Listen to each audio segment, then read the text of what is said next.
Hey guys, tonight we're plunging into a steaming cauldron of weirdness, elegance, and questionable hygiene. The world of ancient Roman public baths. Forget your scented candles and expensive bubble bath bombs. Tonight, we're talking about places where grown men and women lounged around in togas, discussed politics next to hippies with olive oil, and every now and then, someone lost a sandal. Buckle in, because you're about to find out exactly how many strangers' body parts you could be accidentally bumping into at the local thermi. So before you lather up in the soothing absurdity, hit that like button, subscribe, and leave a comment about your most awkward gym shower moment, but only if you actually enjoy what we do here. Now, dim those lights, set a fan on low for the gentle hum of background gossip, and get snuggled in. Consider this your invitation to mentally exfoliate and emotionally moisturize. Let's get absurd. Have you ever wondered why anyone would willingly undress in front of 50 strangers and slather themselves head to toe in olive oil? Or how exactly did ancient Romans clean their backs with no loofahs and no concept of personal space? What happens when you and your boss are relaxing in the same bath, talking about business, but you can't stop coughing from someone's garlic breath 3 pools away? Is there a dress code for ancient bathhouses that involves more than hoping for minimal mildew? Would you endure a scalding hot caldarium or sign up for the cold plunge and try to pretend you weren't freezing? And just how much gossip can fit inside one steam room before the walls need a therapist? Congratulations! You've just woken up in the heart of Rome, 1st century CE. The air is thick with the scent of heated marble. Your towel is suspiciously damp, and you're being ushered into a building that smells somehow both clean and definitely not clean. Good luck. Before you earn your daily right to steam, sweat, and stew with Rome's finest, it all begins at sunrise. Wake up on a lumpy straw mattress, ears ringing from last night's street musicians, and try to scrape the sleep, or perhaps last night's wine, out of your eyes. Rome's morning air is crisp. The neighbours are already shouting, and you can't help but wonder, will anyone notice if you skip rinsing your feet before heading to the bathhouse? In the cramped insulae, those rickety Roman apartment blocks, you're just one of dozens jolted awake by clattering carts and the cheery insults of hawkers in the street below. Rome is a city in motion, and before your stomach even has a chance to grumble, you hear the clatter of amphorae as water sellers make their rounds. Forget running water. That's for the emperors and the gods. For you, water is hauled up in heavy pots, and what isn't used for cooking or drinking might, if you're lucky, be set aside for a quick splash on the hands and face. And here's the real kicker. If you're expecting a frothy lather of soap or the fresh scent of lavender, lower your expectations. The average Roman wouldn't recognize a bar of soap if Jupiter himself dropped it from the sky.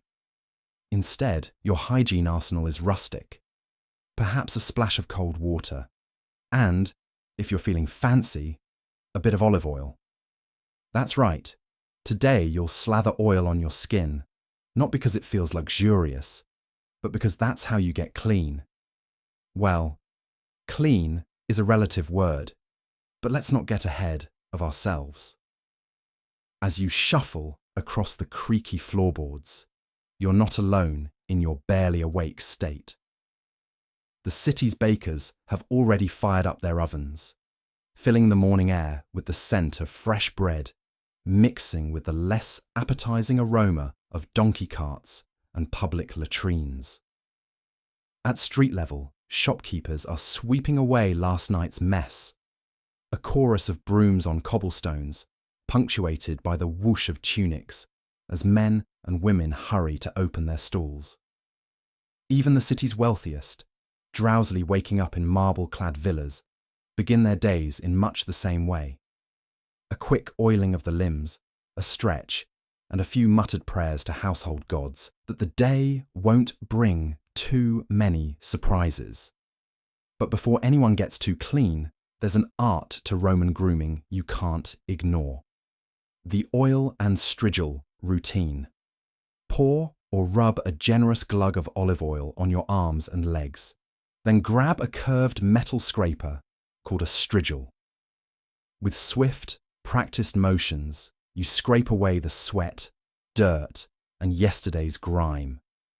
It's oddly satisfying, equal parts exfoliation and public spectacle, especially if you're headed to the thermi, the communal bathhouses, where the city's business deals and neighbourhood gossip are traded in equal measure. The strigil isn't just for show. It's the glue holding Roman hygiene together, scraping off layers the bathwater can't touch. If anyone was wondering why Romans seem so attached to olive oil, this is a big part of the answer. And let's not forget the stealth grooming. For those hoping to cover up the occasional whiff of Roman road, a dab of perfumed oil behind the ears, or a sprig of mint in the mouth, does wonders. Still, as you towel off with something more burlap than plush, the truth is clear. The Roman morning routine is less about sparkling cleanliness and more about presenting yourself in a way that says, I tried. You're not fooling anyone, least of all your fellow bathhouse goers. But in a city of a million eager noses and only a few real luxuries, effort counts for something. So, you throw on your tunic, secure your sandals, and step outside, still rubbing oil into your elbows, wondering if today might finally be the day someone invents soap. The crowds are swelling, the forums are buzzing, and as you join the daily parade to the baths, you realise, in Rome, the perfect morning isn't spotless. It's just good enough to face the world, one olive-oiled limb at a time. You arrive at the bathhouse, toga game strong, slightly wrinkled, feeling about as glamorous as a bag of figs. The facade is decked in columns and mosaics that whisper, you are neither rich nor important, but at least you're cleanish. Shuffle in with the pack, shoot a casual nod at that senator who always gets the best locker, and brace yourself for the ancient world's version of celebrity spotting, the public undressing room. Step over the threshold and you're hit by the grandness of the entrance hall, a triumph of marble, echoed footsteps, and a palpable sense of societal pressure. The air smells like sweat, olive oil, and ambition. Towering statues line the way, all posing in that suspiciously effortless, caught mid-myth look, reminding you that even the gods had better posture than you after a day's work. The mosaic floors are a trippy labyrinth of blue and gold tiles, just waiting for someone to trip the unwary. Don't worry, slipping on Roman tile is practically a rite of passage.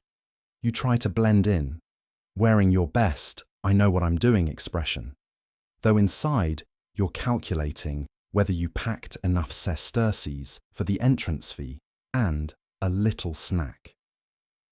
The attendant, let's call him Gaius because everyone is Gaius, waits with an eyebrow arched at a height regulations forbid. He snaps his fingers, and you hand over a coin in the universal language of awkward transactional eye contact. Now comes the challenge, strutting, not shuffling, to the apoditerium, aka the undressing room. The trick is to walk as if you were a senator late for lunch, but just humble enough to pretend that you do not know you have spinach stuck in your teeth. Everyone is watching, or at least you're pretty sure they are, which is basically the same thing.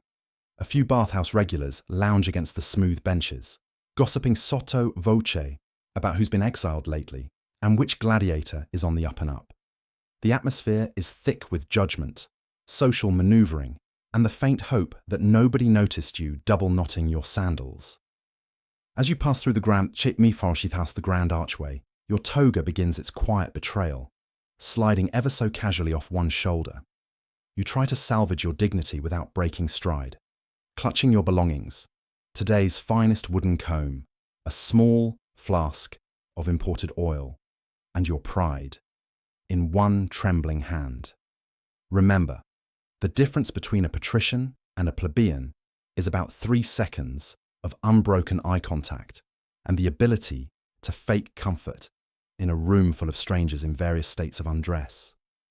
Inside, the cacophony of chatter and splashing water bounces around the domed ceilings like a flock of slightly tipsy pigeons.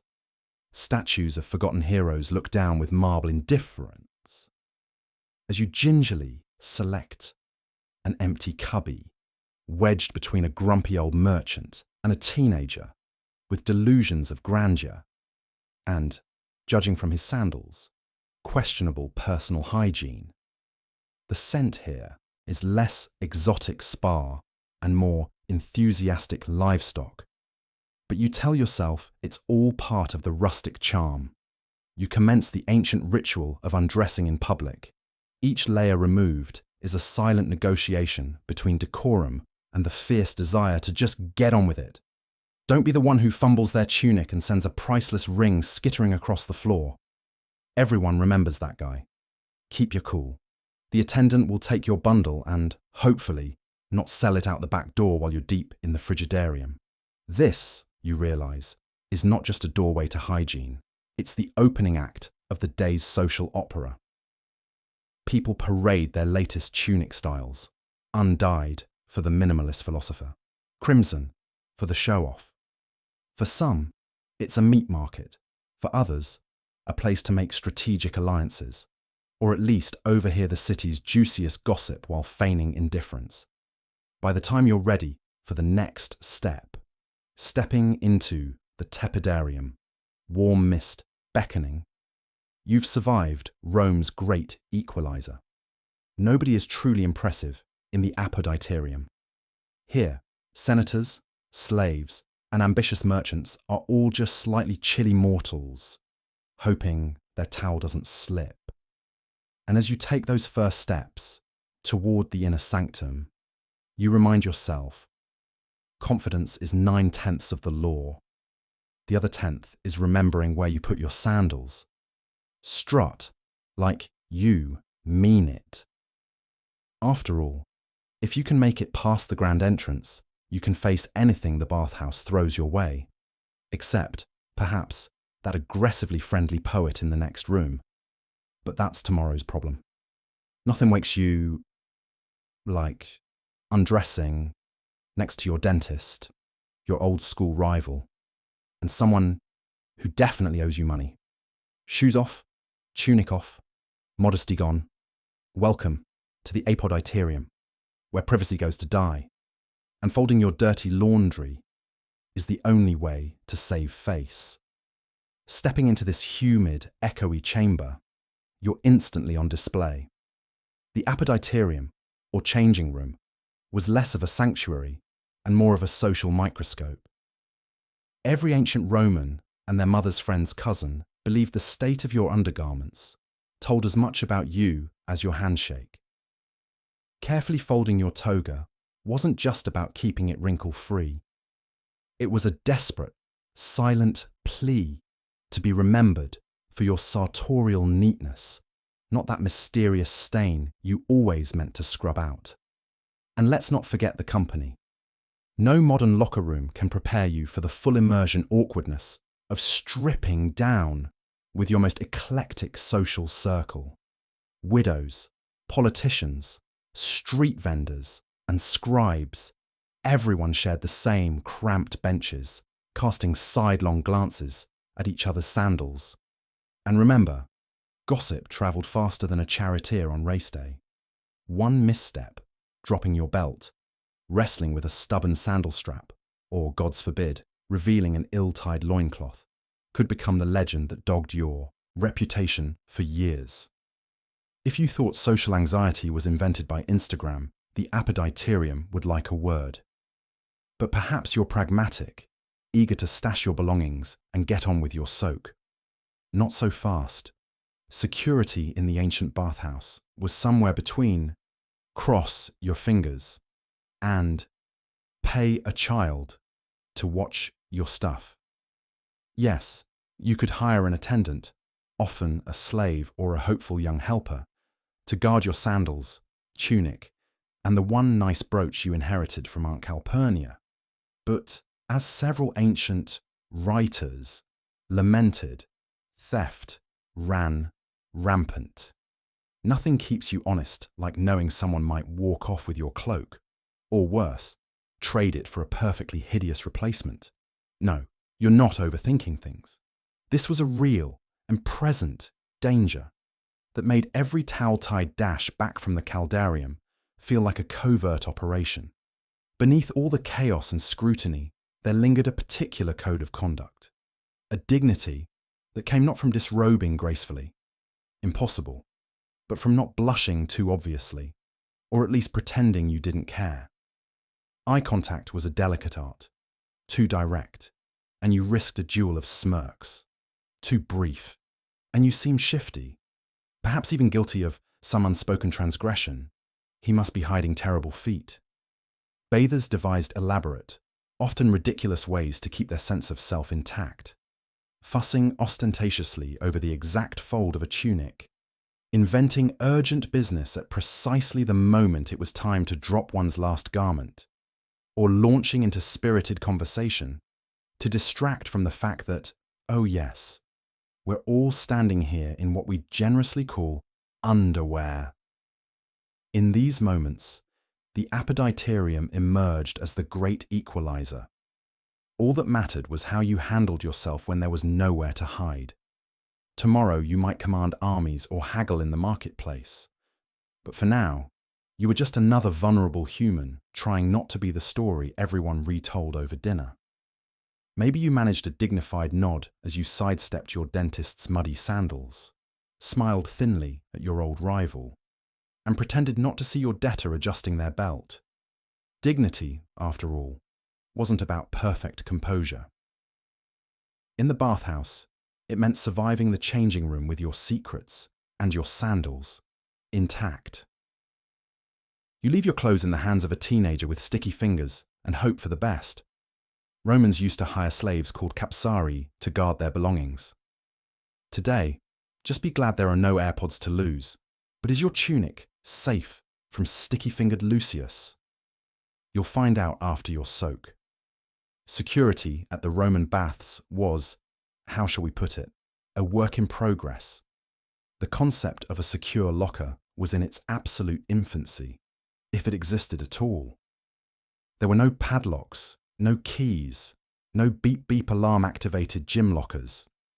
Instead, imagine handing your precious garments to a young, overworked slave who might have a side hustle fencing lost sandals. You might offer a little tip to your capsarius, hoping he'll keep an extra eye on your possessions. But even then, you knew not to stash anything too valuable. After all, a soft woolen cloak and a bronze pin could vanish in the time it took to rinse off a layer of street dust. Baths, as much as they were palaces of relaxation, were also hotbeds, sometimes literally, for petty crime.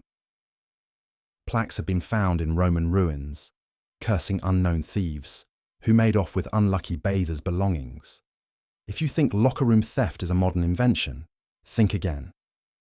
Roman poet Martial even wrote about it, griping that low-down thieves would swipe your towel, your sandals, maybe even your toga, with as much remorse as you'd find in a pack of seagulls descending on an open bag of chips.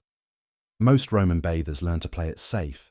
Bring only what you need, don't flash your nicest rings, and, if you're especially wary, recruit your own personal slave, a friend, or, at very least, make pointed eye contact with the capsarius, performing the ancient version of, "Hey, you see this stuff?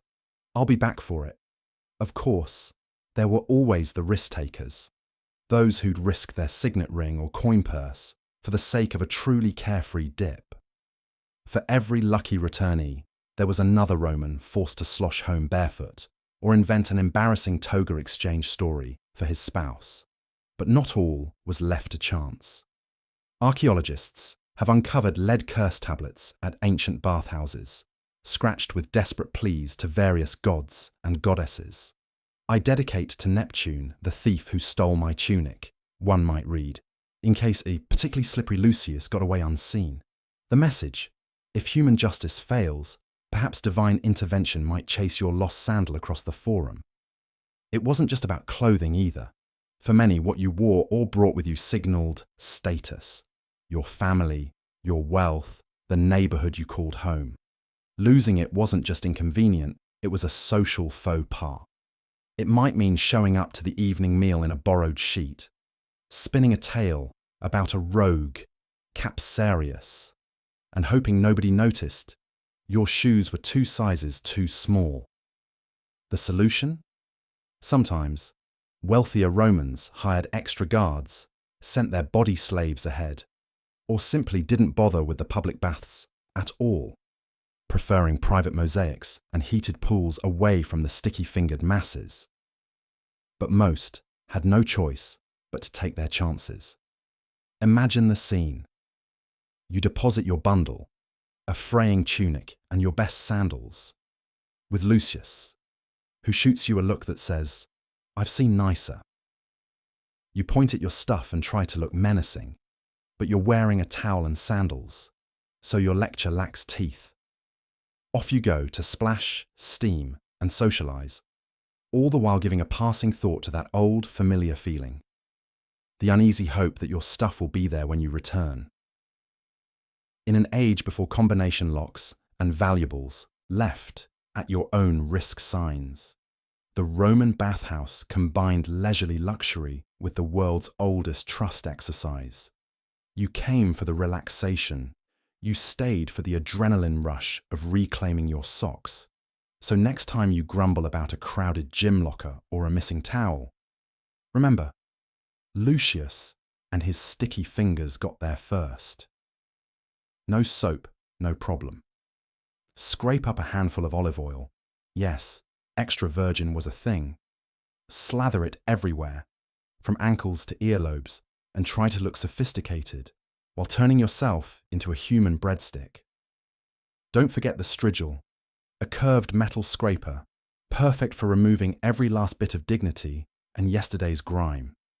It sounds unthinkable today, using your kitchen staple as the key to personal hygiene. But for the Greeks and Romans, olive oil was more than just a dip or drizzle. The ritual began with a generous oil application. Athletes glistened in the sun before the games. Philosophers mulled over life's big questions with a streak of shine, and even kids heading to the public baths might get the olive oil treatment. Why olive oil? Well, in a pre-soap era, it was the miracle solvent. It loosened up layers of dust, sweat, and whatever else you'd picked up on ancient streets paved with, let's say, character. Next came the strigil, a piece of clever low-tech engineering, shaped like a slightly optimistic letter C. It slid over your lubricated skin, bringing up a satisfying blend of oil, dirt, and dead skin. Some say it's like a squeegee for the body, but less glamorous. If you did it right, you'd come out gleaming. If you did it wrong, you'd come out with bright red stripes and a new respect for the power of friction. Either way, you were now clean, at least by Iron Age standards. But here's the thing. Olive oil wasn't just functional. It was status. The quality of your oil, the craftsmanship of your strigil, even how confidently you wielded the technique, all said something about your place in society. The best athletes and the best dressed thinkers made public exfoliation into performance art. In fact, in the bustling gymnasiums and steam-filled bathhouses, it was perfectly normal to catch up on town gossip while watching your neighbor methodically remove grime from his shins. Yes, gym etiquette was different in 500 BCE. Imagine the scent mingling in the air, fragrant olive oil, herbal infusions, maybe a whiff of last week's garlic. No harsh chemicals or synthetic fragrances, just pure, organic Mediterranean. And because olive oil was prized, it often played double duty. Leftovers from the bath were sometimes steered toward lamps, massage oil, or even given as tokens of affection. Nothing says, "I like you," in the ancient world, quite like a decommissioned bottle of, essentially, liquid gold. If this whole thing seems odd, consider the alternatives. Soap, as we know it, didn't hit mainstream Mediterranean life until much later. Ancient soaps were harsh and rare, washing with water alone, not enough for a day spent racing chariots or debating on marble steps. So olive oil became the logical, if slippery, solution, especially if you couldn't rely on a daily dip in the sea. With all that oil being flung about, it should come as no surprise there were, inevitably, bathhouse mishaps. From slipping accidents to the occasional strigil duel, nobody likes a line cutter, the rituals of oil and scrape came with their own set of risks. Still, the process bred a kind of camaraderie and competition. Who was the shiniest? Who had the finest oil? Who could handle the strigil without yelping? Is there a takeaway for modern times? Maybe not, unless you're planning to open a Greco-Roman spa or want to explain to TSA why your luggage contains a suspicious amount of body oil and medieval scraping tools. Still, before you dismiss this ancient beauty hack, remember, skin doctors say regular exfoliation is a good thing. Maybe those toga-wearing breadsticks were onto something after all. So, next time you're drizzling olive oil on your salad, just think. A few thousand years ago, that same liquid was the height of hygiene innovation, and arguably, the original full-body moisturizer. Shine on. Step into the first pool, the frigidarium. It's refreshingly cold, like plunging into a vat of melted hailstones and regret. Romans believed this was good for the pores. You believe your internal organs just turn to marble. The frigidarium is not a place for the faint of heart, nor for those who came to the baths expecting pure comfort. The room itself is grand but deceptively serene. A domed ceiling overhead, pillars framing the pool, mosaics shimmering underfoot like ancient warning signs. Beware, Arctic waters below. The entire space is perfumed with the faintest trace of mint and marble dust, a scent that promises both rejuvenation and a mild existential crisis. You are not here to relax. You are here to resuscitate. For ancient Romans, this icy baptism was the ceremonial beginning of their bathing ritual. After the dusty tumult of city life or a hard day's work in the forum, this was the first stop, designed to jolt you awake. Physicians of the time swore by the health benefits: improved circulation, fortification against illness, an instant facelift courtesy of constricted blood vessels. What they didn't mention was that the experience would also force your soul to briefly consider leaving your body. Yet, even as your teeth chatter and your dignity is left shivering on the edge of the pool, there's camaraderie in the madness.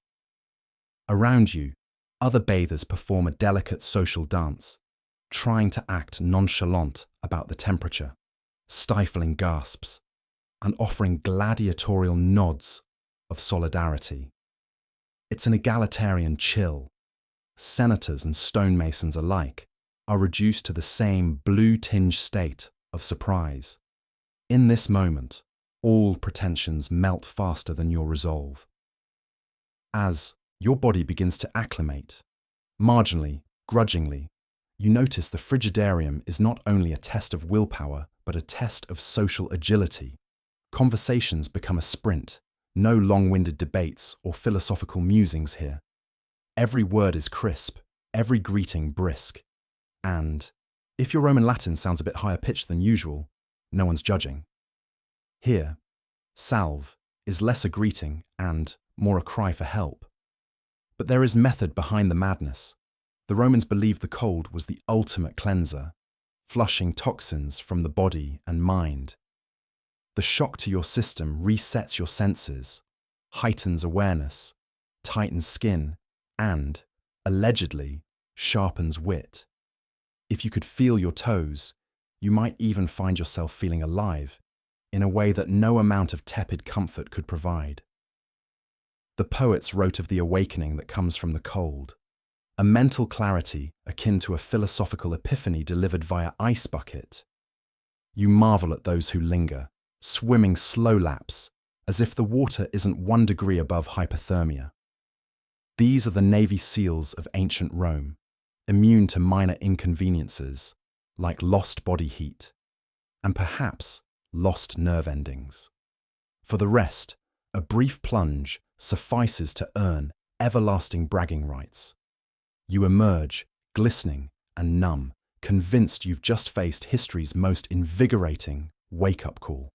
Stepping out, your skin tingles with 1,000 tiny pinpricks, a baptism in cold that has somehow made the world outside feel warmer by contrast. You share a look with your fellow bathers, an unspoken agreement that whatever follows, it couldn't possibly be as bracing as this. You survived the coldest hello. The next chambers, warmer, steamier, and mercifully less traumatic, await, but for now, the frigidarium remains an unforgettable entry, equal parts welcome and warning, designed to shock you into the present moment. Welcome to the Roman bath. You're officially awake, whether you wanted to be or not. Now it's time for the main event, the caldarium, a steamy, muggy oven room so hot you could boil an egg, if eggs weren't too expensive. The marble benches are toasty, the sweat sticky, and the elderly senator 2 seats over is talking way too loudly about his new sandals. Sliding across the marble bench as discreetly as possible, you struggle to find a patch of surface that isn't slick with the accumulated perspiration of half the Senate and most of the local bakery guild. The air is thick, perfumed with the lingering echoes of eucalyptus oil, and, let's be honest, whatever questionable lunch decisions people made earlier. The walls drip with condensation. Every exhale you take mingles with the giant communal cloud of damp humanity, leaving you with a philosophical question. Is this what steam paradigmarase pakrara shis? Feels like panamana regs. Fananensi tidsai. The caldarium isn't just a place to sweat out your sins, or, at the very least, your third helping of peacock pie. It's where you go for the full-body reboot, a place where social classes momentarily dissolve in a haze of humidity, and everyone is united by a common goal: survival. Senators, artists, gym trainers, and merchants all marinate together in this grand equalizer, stripped down to linen towels and awkward small talk. Some treat the caldarium as a proving ground. There are the Stoics, sitting stock still with eyes closed in meditative bliss, or maybe just pretending they've transcended physical discomfort. Others are clearly just here for the gossip, trading senators' secrets and the latest prices of imported garum, while pretending not to stare at the new gladiator in the corner. Old-timers recount the golden days when the hot room was 2 degrees warmer and the roof didn't leak so much. Their voices cut through the steamy haze, punctuated by the occasional hiss from stones as the attendant ladles more water onto the heating slabs, releasing a fresh wave of almost comically oppressive heat. There's a unique choreography in the caldarium. Every so often, someone will attempt the bold yet dangerous seated shuffle, inching closer to the exit in hopes of inhaling a single gasp of fresh air, while others stubbornly cling to their chosen spots, refusing to show weakness. The dynamic is equal parts endurance sport and unintentional group therapy. Strangers exchange tips for surviving the heat. Breathe shallow. Don't make eye contact. And whatever you do, never challenge the senator to a steam-off. Time here moves differently, measured not in minutes, but in beads of sweat. From the outside, it might look like a scene of silent suffering, but to the initiated, it's a vibrant tapestry of human connection, competitive resilience, and moments of unexpected hilarity. That senator, now shifting on his bench, is deep into a monologue about how his new sandals are both fashion-forward and practical for navigating wet floors. You nod politely, realizing that no one escapes small talk in a room like this, even if your towel is slowly dissolving. For a few moments, the caldarium creates its own little universe. The outside world, the marketplace bustle, the political intrigue, the looming tax audits, feels far away, replaced by the immediacy of temperature, humidity, and shared discomfort. Every drop of sweat feels like a small tribute to communal experience and resilience. Eventually, the attendant claps his hands, signaling that it's time to move on. There's a universal groan of relief as men and women alike stagger toward the frigidarium, their limbs heavy and their spirits lightened. Emerging from the steam, you carry the unmistakable pride of having survived the caldarium, along with the senator's entire life story and a newfound appreciation for breathable fabrics. In the end, the caldarium isn't just about heat. It's about vulnerability, camaraderie, and the peculiar bond that forms when you share a room and a river of perspiration with a group of strangers. If you can survive this together, you can survive anything. Romans invented everything from facials with crushed beans to rubbing yourself with perfumed ashes. Witness the original day spa, women exchanging beauty tips, men swapping dubious muscle stories, everyone avoiding eye contact while massaging their noses with scented mud. But the Roman spa was far more than just a proto-wellness center. To the ancients, beauty and health weren't separated by walls or awkward silences in fluffy bathrobes. Treatments unfolded as a mix of social sport, public spectacle, and occasionally mild humiliation. It's one thing to apply a relaxing cucumber mask in the privacy of your own bathroom. It's another to do it in a room full of half-strangers who are all pretending not to notice the gladiator with a seaweed wrap. Yes, seaweed, not just a gimmick at modern resorts. Romans believed seaweed had restorative powers, and so did the slaves who had to slather it all over particularly surly senators. In these bathhouses, the lines between beauty, medicine, and mythology blurred. The famed strigil, a curved bronze scraper, was a tool for removing oil, sweat, and all pretensions to dignity. Patrons were coated with perfumed oils, then scraped down by attendants who probably had more hot gossip than a modern tabloid. If you listen closely, you can almost hear the melodious sound of someone arguing over the best blend of olive oils or the hands-down most effective exfoliant. Try the imported pumice, Marcus. Your elbows will thank you. Let's not forget the DIY gurus of the day, ancient Roman medical writers who gleefully recommended recipes featuring everything from crushed mouse brains to the ashes of burned snails, depending on your ailment or your level of bravery. The philosopher Seneca once commented that Romans spent more time calculating what to put on their skin than what to put in their heads.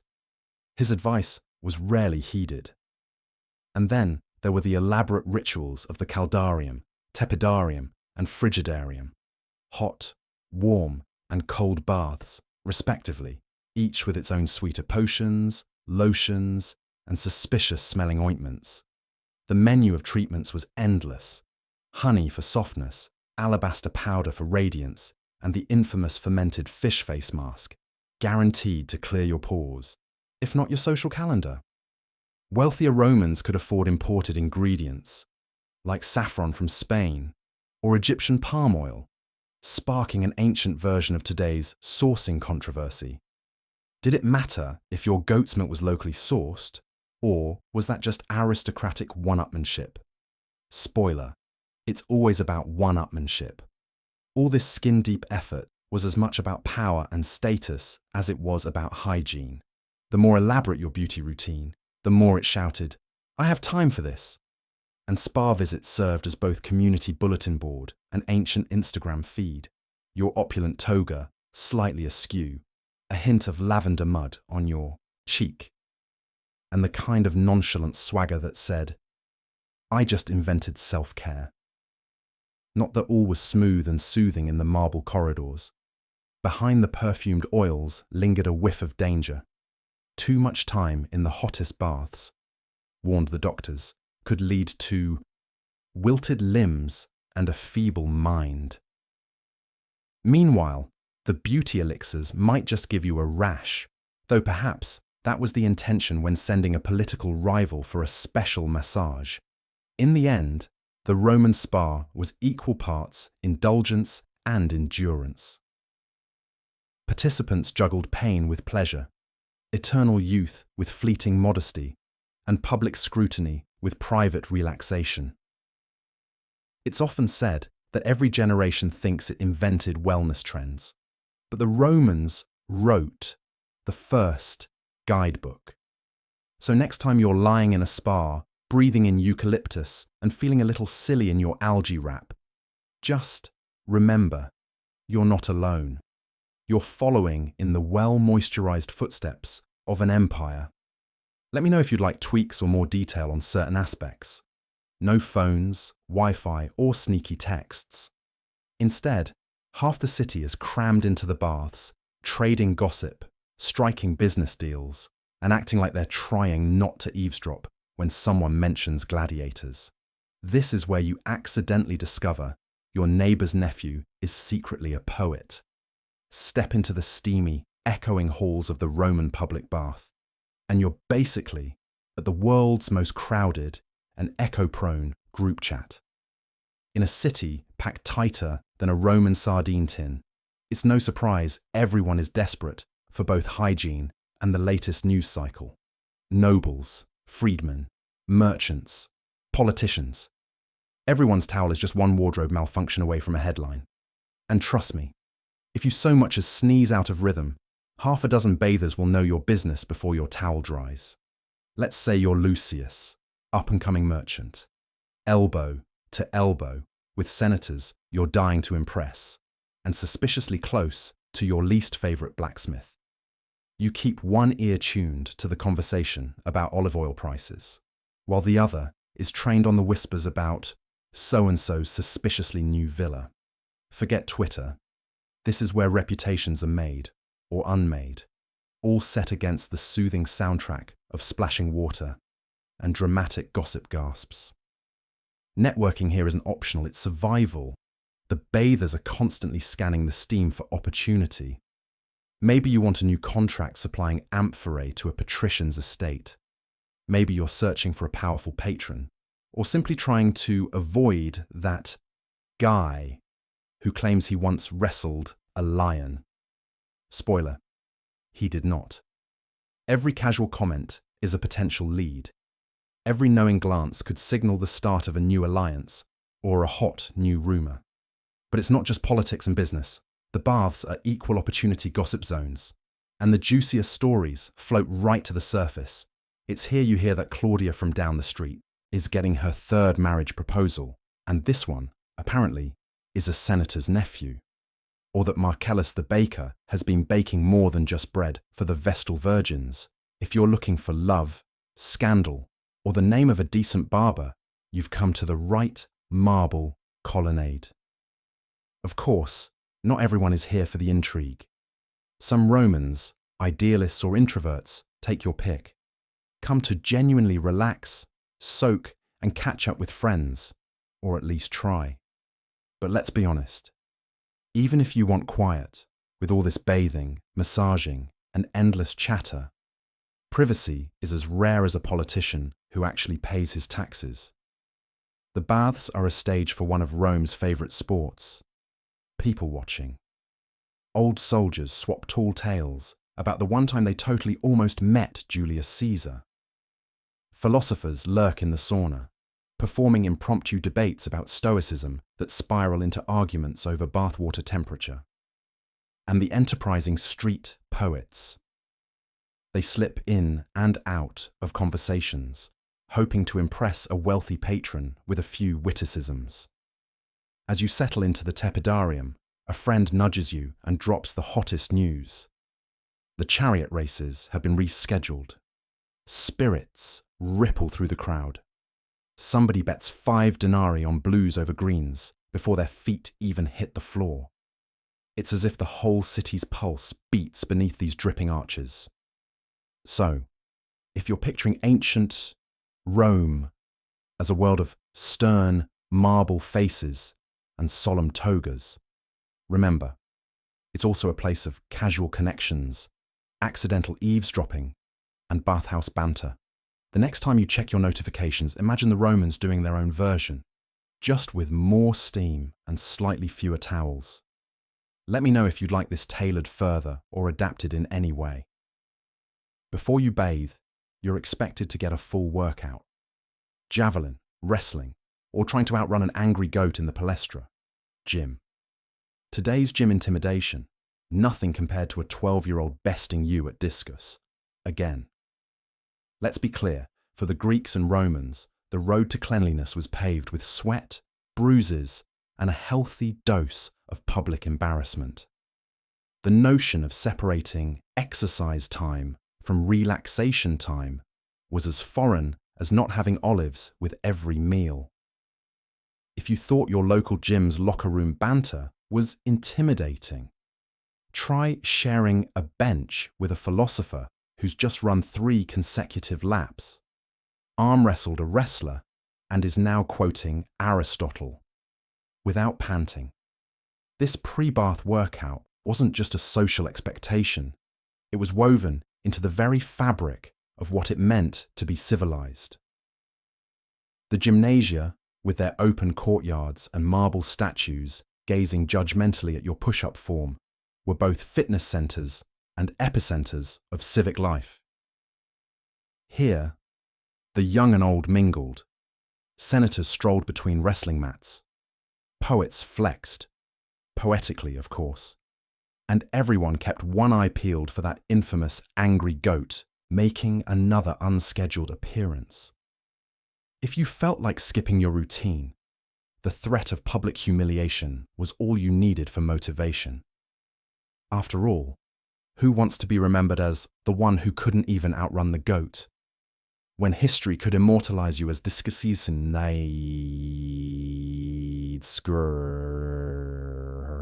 hero of the 5th moon? Peer pressure in the palestra was real and relentless. There were no rest days, only try again tomorrow but with better sandals. Even the equipment felt epic. Javelins were flung toward distant targets and occasionally inattentive classmates. Discuses soared over sandpits, and wrestling matches sparked philosophical debates about the proper application of olive oil. You might not win a laurel crown, but you'd certainly earn the right to complain about your sore triceps as the public baths steamed in the background. As for attire, or lack thereof, the ancient wellness look left little to the imagination. If modern activewear sometimes feels revealing, imagine working out wearing nothing but your pride, and maybe a splash of ceremonial oil. Body positivity wasn't a trend. It was survival. Everyone, from wiry philosophers to beefy gladiators, was on equal footing, at least until someone tried that underhanded wrestling move and ended up face first in sand. Wellness wasn't about self-care in our sense. It was communal, competitive, and occasionally chaotic. A marriage of sweat, rivalry, and the ever-present possibility of surprise livestock. The phrase, "listen to your body," took on new meaning when the local physician was also your wrestling coach, ready to critique both your form and your philosophy paper. But once you'd survived, or triumphed, in the gym, the promise of the baths awaited, a shimmering oasis where blisters, bruises, and bruised egos could be soaked away. there was always that sweet satisfaction of having earned your place in the steamy embrace of marble and mosaic, where tales of athletic glory or comic defeat were retold with each new round of splashing. So while the modern wellness industry offers scented candles and yoga mats, the ancients understood that wellness was more than a routine. It was a spectacle, a proving ground, and, if you were unlucky, a reminder to never turn your back on a goat. In those open-air gyms, you earned your bath with every sprint, throw, and less than graceful fall. Wellness, for them, wasn't a phase. It was eternal, and it all began before you even washed your hands. Bathhouses doubled as everything. Order snacks, get a haircut, or pretend to read philosophy in the library while you secretly nap in the corner. It's like a mall, but sweatier. In the golden age of the Roman baths, these sprawling complexes weren't just for soaking and gossiping. They were full-fledged social hubs. Picture this. You stroll in, planning to take a quick dip, and 6 hours later, you've managed to squeeze in lunch, debate the finer points of stoicism, and re-emerge with a surprising new hairstyle, all without ever leaving the premises. And yes, all while wrapped in a toga, or the Roman approximation of a towel. Style points were, shall we say, optional. The library was a particular point of pride. Romans took their knowledge seriously, at least in appearance. Whether or not you actually read anything in the library was another matter. It was common for folks to grab a dusty scroll, find a quiet corner, and enjoy a socially acceptable nap. Essentially, if anyone asked, you were deeply engaged with Plato. Snoring was just your version of literary criticism. But intellectual pursuits required sustenance. The bathhouse wasn't about ascetic self-denial. Restaurants and snack counters dotted the premises. Think of a food court where the most popular order might be a piping hot dormouse or a plate of garum-doused oysters. You could linger with a cup of wine. Water was regrettably everywhere else. Discuss sports outcomes, and most importantly, judge your neighbour's bathing technique with the intensity of a reality television judge. Then came the barbershop. Now this wasn't a quiet trim with soft jazz in the background. Roman barbers, or tonsors, were maestros of multitasking. They could shave you, gossip about local scandals, and loudly lament the lack of proper olive oil for hair treatments, all at the same time. Haircuts often became spontaneous social events, with locals popping in just to catch up on the latest scandals. Think The View, but with more lather and occasional bloodletting. Shaving nicks, not swordplay. Hopefully. Of course, the bathhouses weren't immune to a little commerce. Hawkers set up stalls, peddling everything from spiced nuts to beauty creams. There was even the ancient equivalent of an influencer, the well-groomed regular, showing off the latest toga-tying technique or beard style, always ready to offer unsolicited advice. If someone wore the Roman equivalent of designer sandals, everyone knew about it by noon. This buzz of activity meant bathhouses grew into a vital patchwork of society. Senators, street vendors, philosophers, and the guy selling questionable sausages all mingled in the same marble halls. It was the original third place, long before anyone coined the phrase. Somewhere between home and work, where you could let your toga down. No social media needed. The echoes of laughter, debate, and business deals bounced off those high echoing ceilings all day long. It wasn't all about leisure or self-care either. Many deals were struck in the baths. Literal power lunches happened amid the steam. A smart merchant would know exactly which pool to frequent if he wanted to bump into the right senator at the right time. The steam might make secrets harder to keep, but it made negotiations a whole lot more interesting. Also, You truly haven't haggled until you've done it half naked with an audience of curious busybodies. So while we marvel at the multi-purpose coffee shop office co-working spaces of today, the Romans did it centuries ago, but with more olive oil and less Wi-Fi. Next time you multitask your way through daily errands, just remember, you owe a nod to the enterprising bathers of ancient Rome, who juggled lunch, research, personal grooming, and a little light espionage, all in a single afternoon.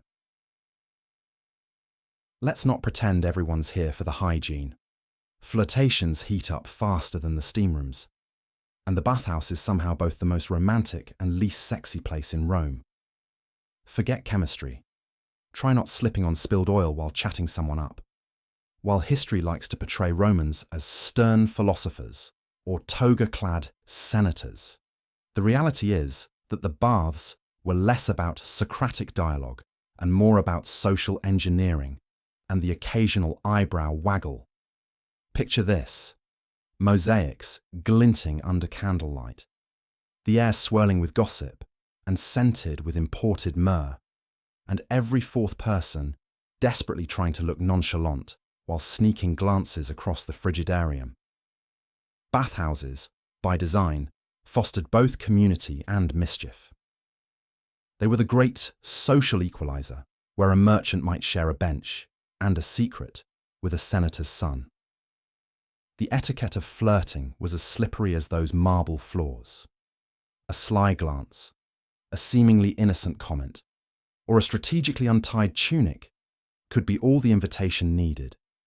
Whether you were gracing the baths for a little genteel conversation or the full scandalous experience, you never knew if the person handing you the oil was about to slip into your evening plans as easily as they did into their sandals.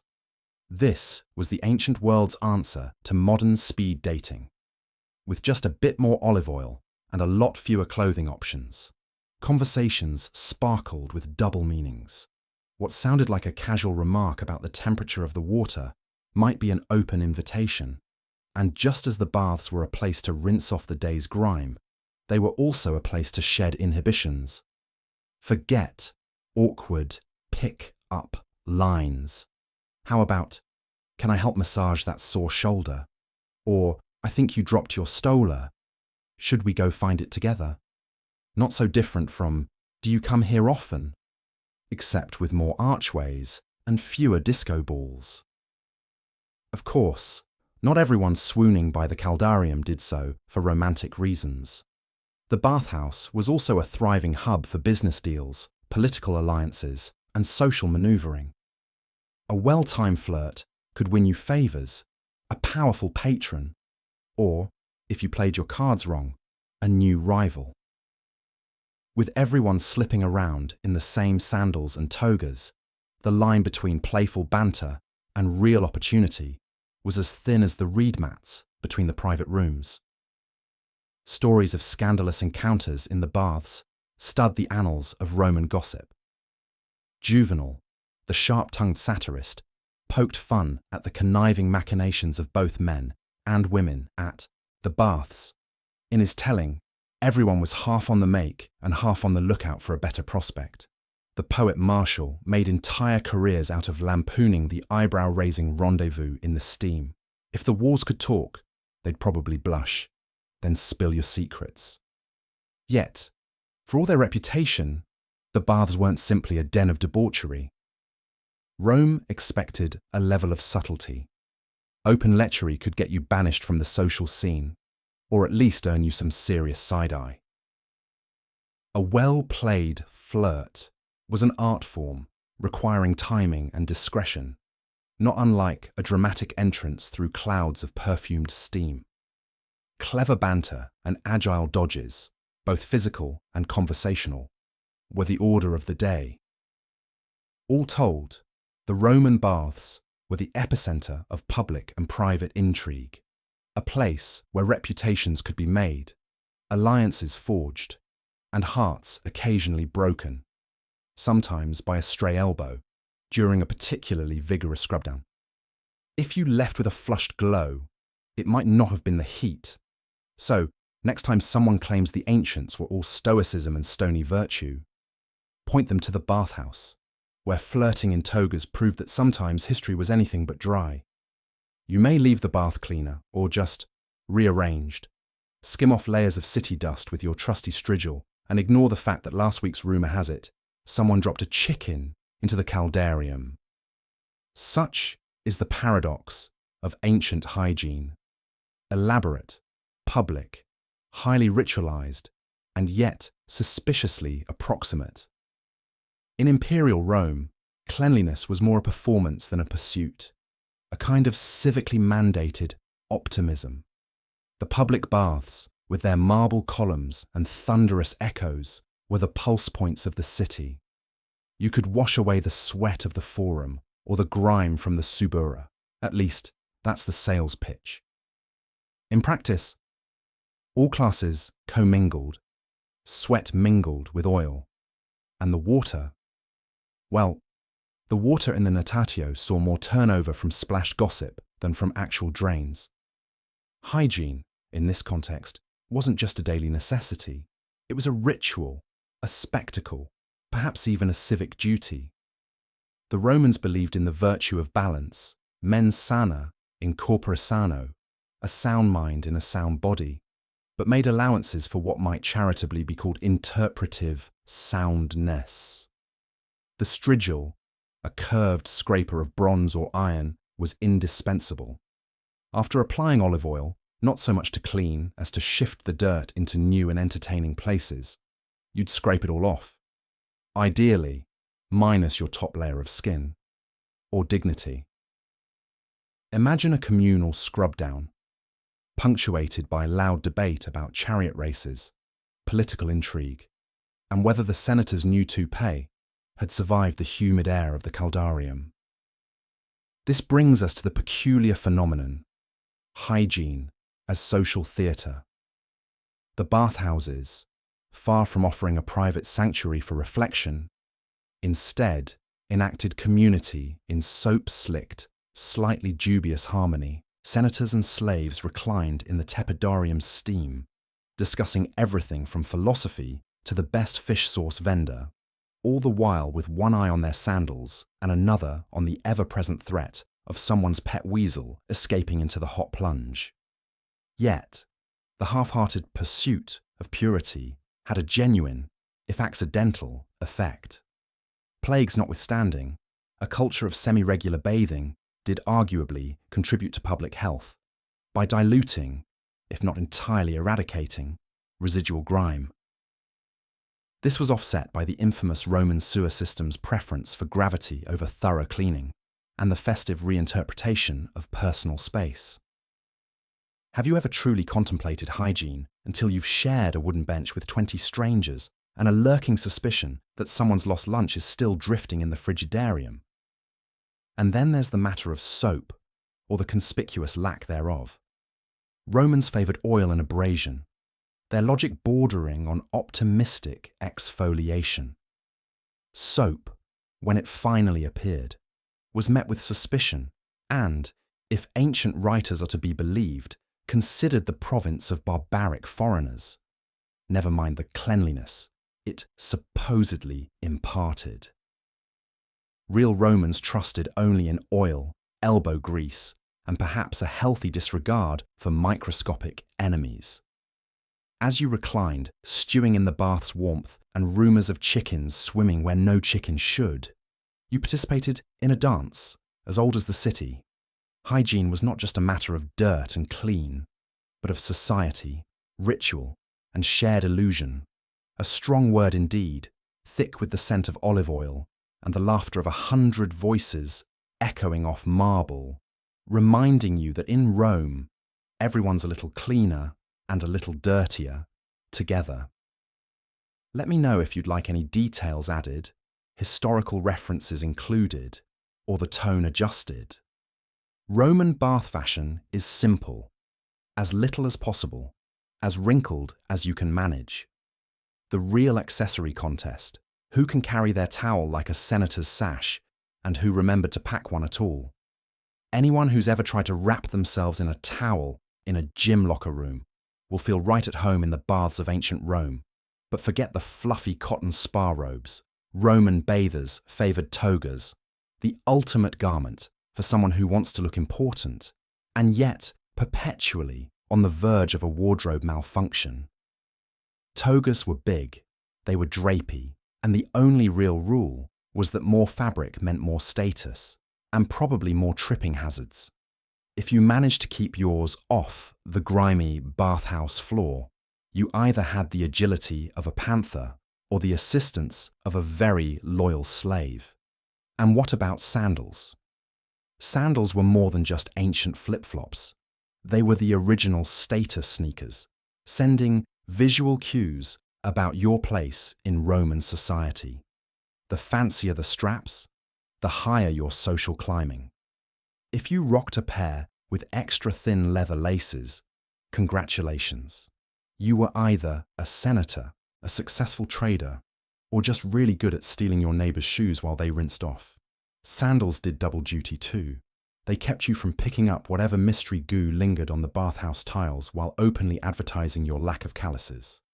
A badge of elite status, since hard-working feet were strictly for peasants and legionaries. Let's not forget the statement jewellery, or lack thereof. Unlike today's gyms, where headphones and fitness trackers are everywhere, the Romans preferred to show off biceps and chest hair. The true mark of style at the baths wasn't a gold chain, but a healthy glow from vigorous skin scraping, with a strigil, think, a blunt metal spatula for scraping off oil and dead skin. Yes, your grooming routine was performed in front of an audience and complemented by a soundtrack of gossip and the occasional gladiator lament. Strigil technique was an art form, and the resulting scratches, those were just proof of a hard day's relaxation. Of course, no survey of Roman bath fashion would be complete without addressing the real cultural issue: those haircuts. If you picture ancient statues with elegantly tousled locks, that's artistic license. Most Roman men opted for the standard bowl cut with extra ambition, courtesy of the local tonsure, barber. Hair was clipped short for men, not just for convenience, but because lice were a status hazard you rather avoid. Women, on the other hand, made bathhouse entrances draped in elaborate braids and pins. Their updos a feat of structural engineering. Every style had social implications. A messy bun suggested a slave, while intricate ringlets or layered curls could signal everything from mourning to marital status to, yes, I have 3 servants just for my hair. Even the accessories spoke volumes. The truly stylish never went anywhere without their own oil flask and strigil, often carried in a decorated bag slung over the arm. It's the ancient Roman version of bringing your own yoga mat and hydro flask, but scented with olive oil and ambition. If your flask was plain clay, you might be an everyman, adorned with silver or ivory. Now, you were someone who could drop a few denarii on bathhouse flair. Yet, beneath it all, bathhouse fashion wasn't just about looking good. It was about making an entrance, holding your head high, or at least as high as your questionable haircut would allow, and communicating exactly where you stood in the ever-shifting Roman pecking order. By the time you finished your soak and sweat, you'd be judged not just by your toga fold or sandal straps, but by whether you'd mastered the ancient art of seeming both effortlessly casual and carefully composed. In short, Roman bathhouse fashion wasn't just what you wore, but how you wore it. Whether wrapped in miles of linen or balanced precariously in strappy sandals, looking good at the baths was half style, half survival, and entirely a statement. Even if the statement was simply, I remembered my towel today. Yes, Romans even ate at the baths. Sample boiled eggs, cheese, suspicious sausage, and hope your stomach holds up better than the guy last week who tried oyster surprise. Of course, if you're imagining a pristine spa experience, a wash in tranquility, interruption only by the lilting sound of a lyre. Forget it. The Roman bathhouse was chaos, a beehive of gossip, splashes, business deals, and yes, the constant aroma of sizzling, slightly questionable snacks wafting from food stalls wedged between steaming pools and marble pillars. Hungry after a leisurely dip or a round of athletic exertion, you didn't need to leave. In fact, bathhouse vendors counted on that.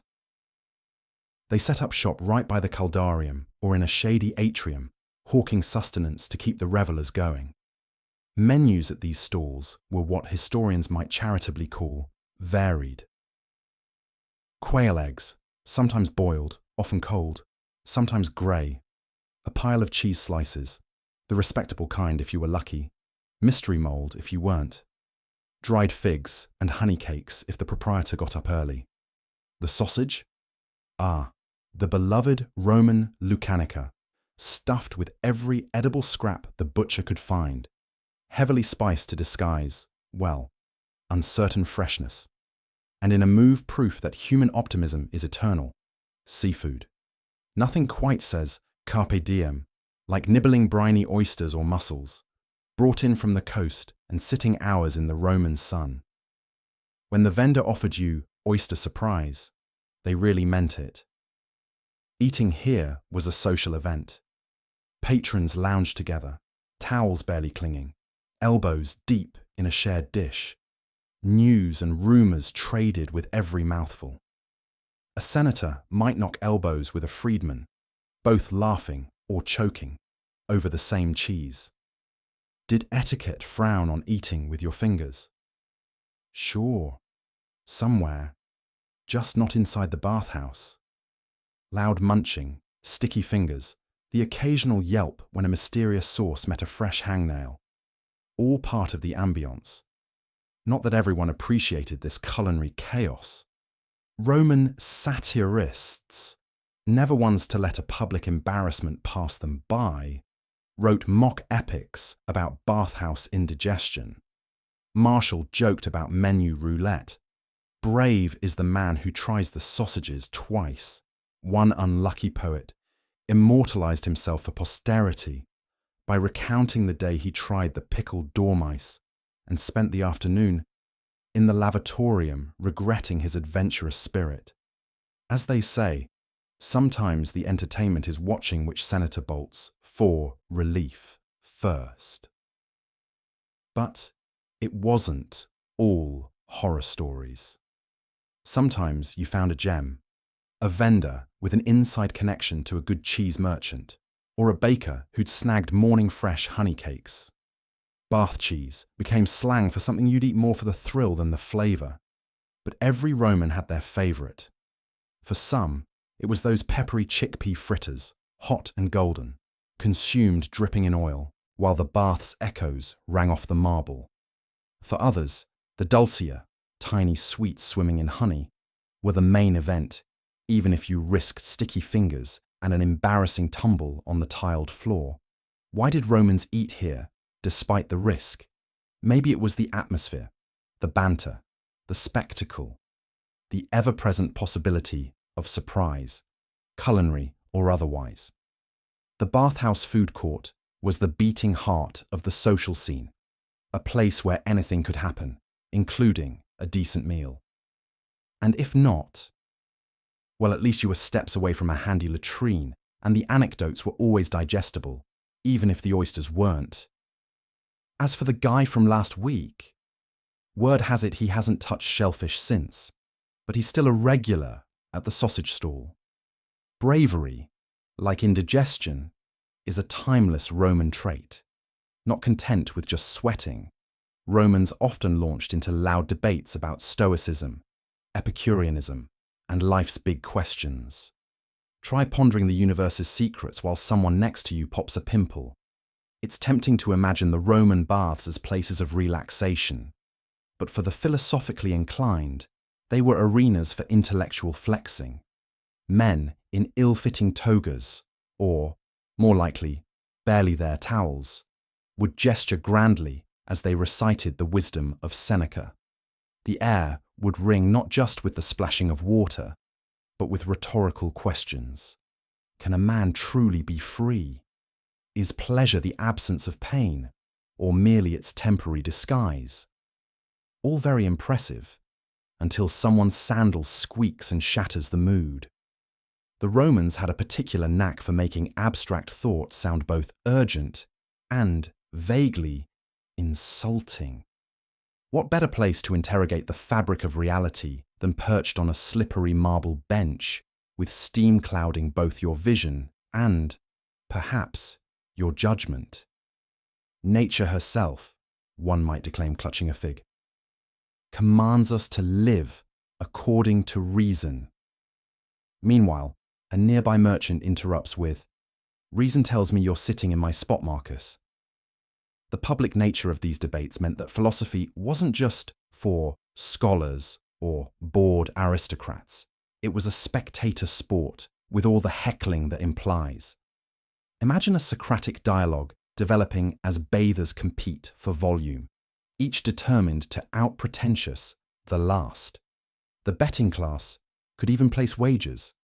5 denarii says the Epicurean will weep first, someone mutters, passing around olives.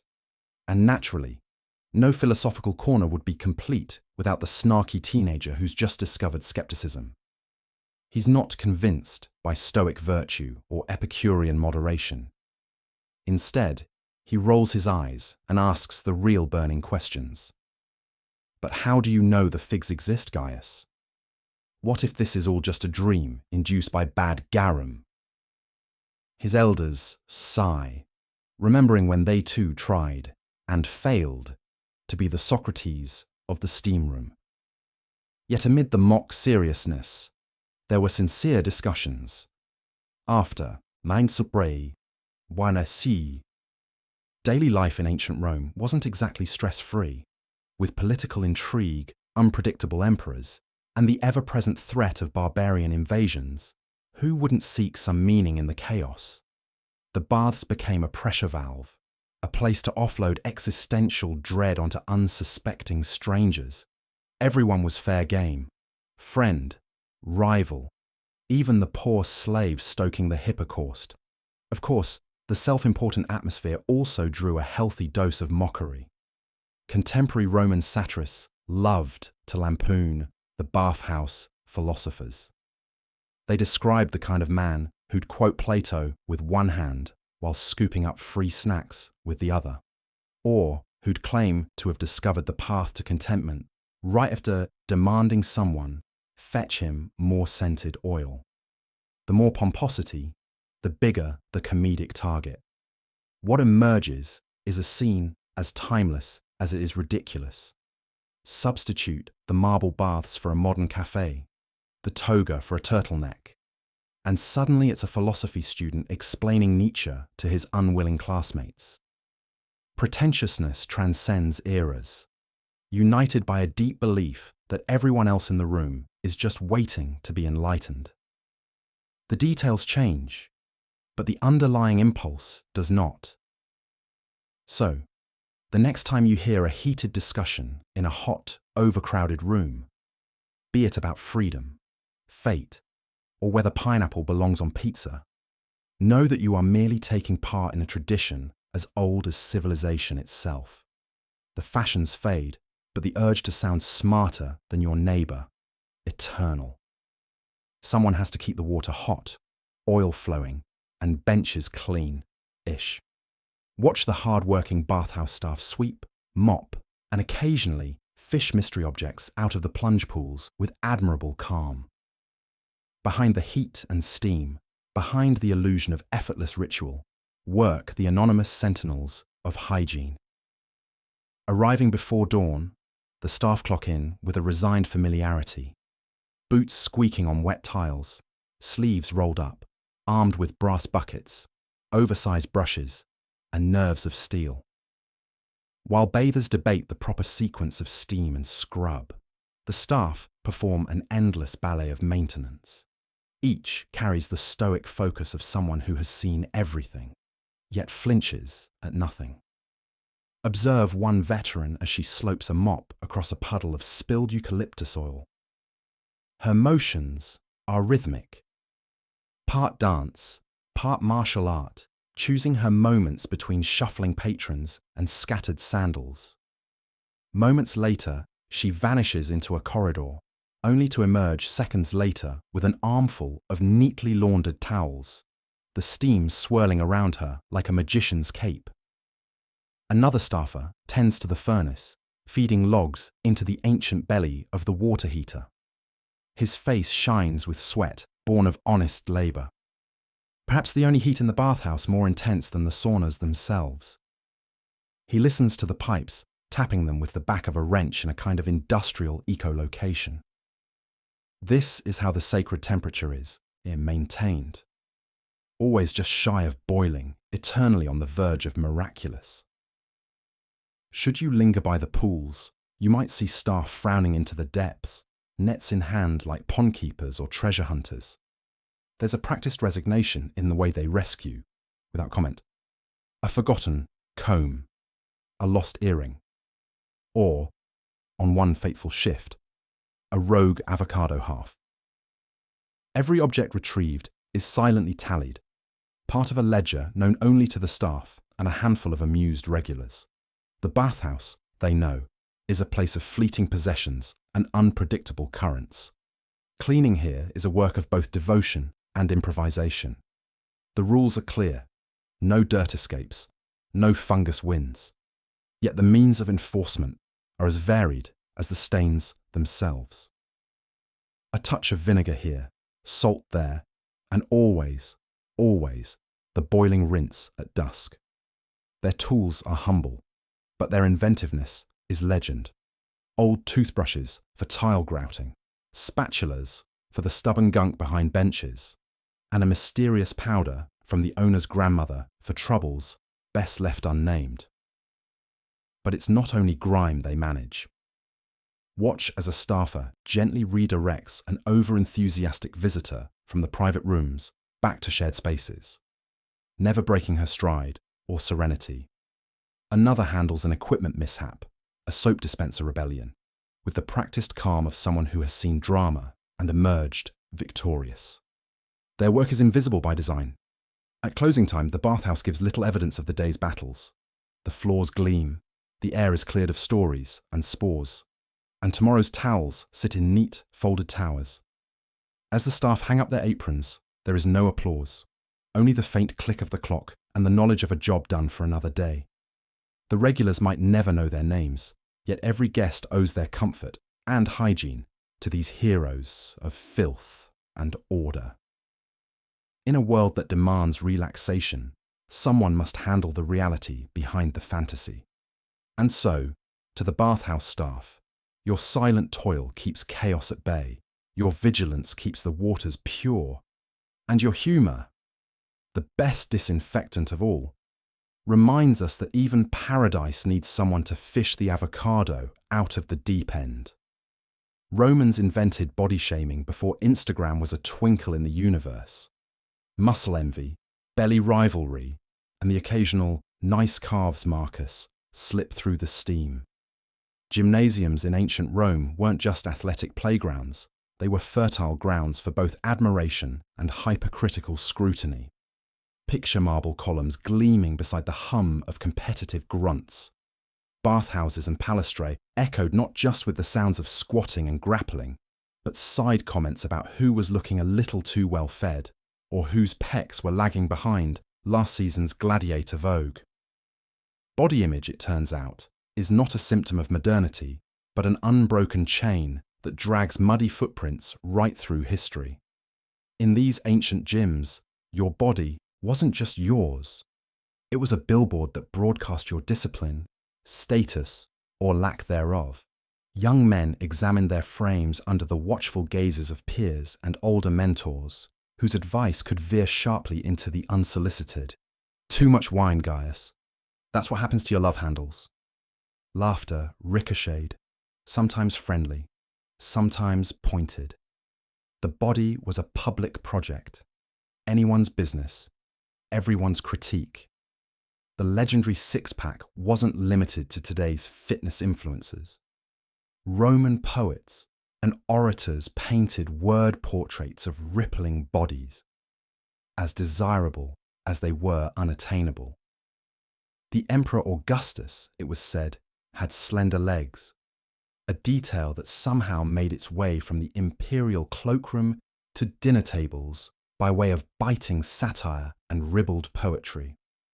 Literary heavyweights like Juvenal and Martial churned out snarky epigrams that mocked both gym excess and bodily deficiencies, all delivered with a wink sharper than a gladius. There were, of course, unwritten hierarchies. Big, hairy chests telegraphed rugged masculinity, while too much softness was the subject of backhanded compliments. He's got the arms of Hercules and the waist of Bacchus. For Romans, self-improvement was equal parts philosophy and performance art, but just beneath that pursuit of virtue was a pit of insecurity, as bottomless as a senator's amphora of wine. Friends and rivals alike were quick to pounce on weak spots, turning every drop discus or flabby tricep into fodder. Yet, it's essential to see the other side, the camaraderie that grew out of all this teasing. Behind the jokes and jibes was a society that, for better or worse, forged identity through shared vulnerability. There were moments of pride in progress, friends slapping each other's backs after a bout, even if the compliments were masked by sarcasm. Public critique was also an odd form of support, a reminder that in the uneven wrestling match against our bodies, no one fought alone. Still, the pressure to conform to sculpted ideals could be relentless. Statues of gods and heroes set impossible standards. How could Gaius, under the flickering torchlight of the baths, ever match the bronzed perfection of Apollo? Serious body envy ran hotter than the caldarium, and the line separating playful ribbing from real shame was thin as a laurel wreath. Today, as we scroll through curated feeds, it's tempting to imagine our era as uniquely obsessed with looks. In truth, those Romans were flexing, inspecting, and judging with just as much fervour. Proof that even as centuries pass, the gym, in all its forms, remains a mirror. And for every nice calves tossed across the steam, there's the echo of an ancient anxiety that feels uncannily familiar. The rich definitely get richer as they skip lines, pay for fancy oils, and sit in the best spots. You? Be thankful if you secure a marble corner that's not already claimed by a cranky retired gladiator. Let's take a closer look at the social pyramid of ancient Rome's most humid institution.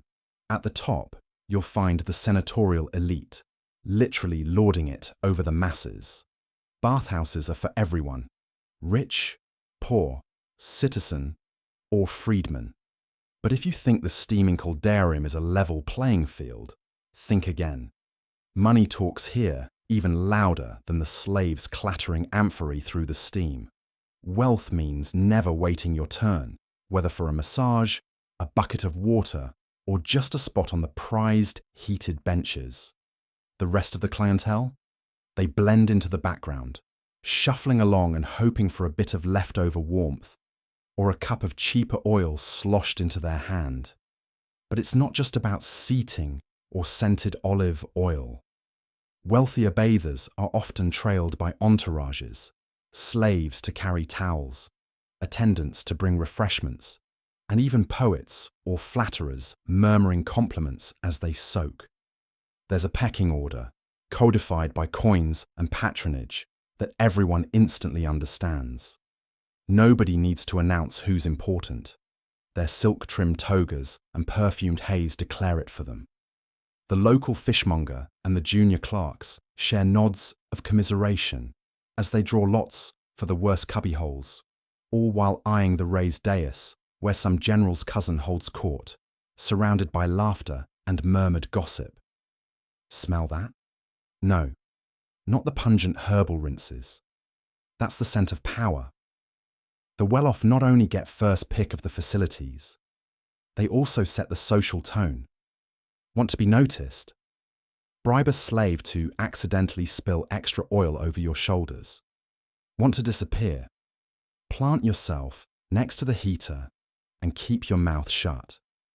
In these communal spaces, every small luxury, from imported ointments to double-length towels, signals status. Even the way you recline is a language. Slouch, and you're invisible. Sprawl, and you're bold enough to challenge the pecking order. For the majority, bathing is loafers on, elbows out survival. It's scanning the crowd for 1.5 feet of marble real estate away from the notorious local pickpocket. It's grimacing at the quality of public soap while watching the equestrian class unwrap a sachet of imported lavender from the east. If you're lucky, you might snag the favour of a higher-up who needs a messenger, or at least someone noisy to distract from his own business dealings. Yes, fortunes rise and fall, even amid soap suds. And then, there are the unspoken rules. Don't ogle the silk-wrapped noblewoman with 2 bodyguards. Don't argue if a centurion's son wants your spot. He's got a hot stone and the reputation to burn you. Do remember which merchant brings gifts for the staff, because you'll snag a better slot if you laugh at his jokes. Conversation drifts on the steam, and a well-placed comment can mean next week's spot on the heated slab. Or, just as easily, social exile to the cold pool, where no one dares mingle. Ultimately, the bathhouse is a swirl of class rivalry, whispered secrets, and naked ambition, sometimes literally, even as the baths promise equality. Money and influence seep into every crack in the marble. A clever bather learns to read the room and the wallets, adapting with just enough humility and nerve to avoid a diplomatic incident in a towel. So while the water may wash away the dirt of the day, the hierarchies remain, as solid as the pillars holding up the roof. Bathing together? Sure. Bathing equal. Only on the surface. Welcome to the real power games. Bring exact change and don't lose your spot. Some days are for men, others for women, and sometimes it's mixed company, all guaranteed to spark rumours and give busybodies plenty to talk about over their cheese.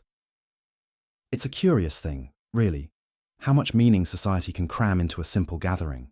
Whether it's a bridge afternoon strictly reserved for ladies only, or a backroom cigar night known to be a gents' affair, each event is pegged to its gendered expectations as firmly as a doormat by the front door. But don't be fooled. These rules are not just practical arrangements.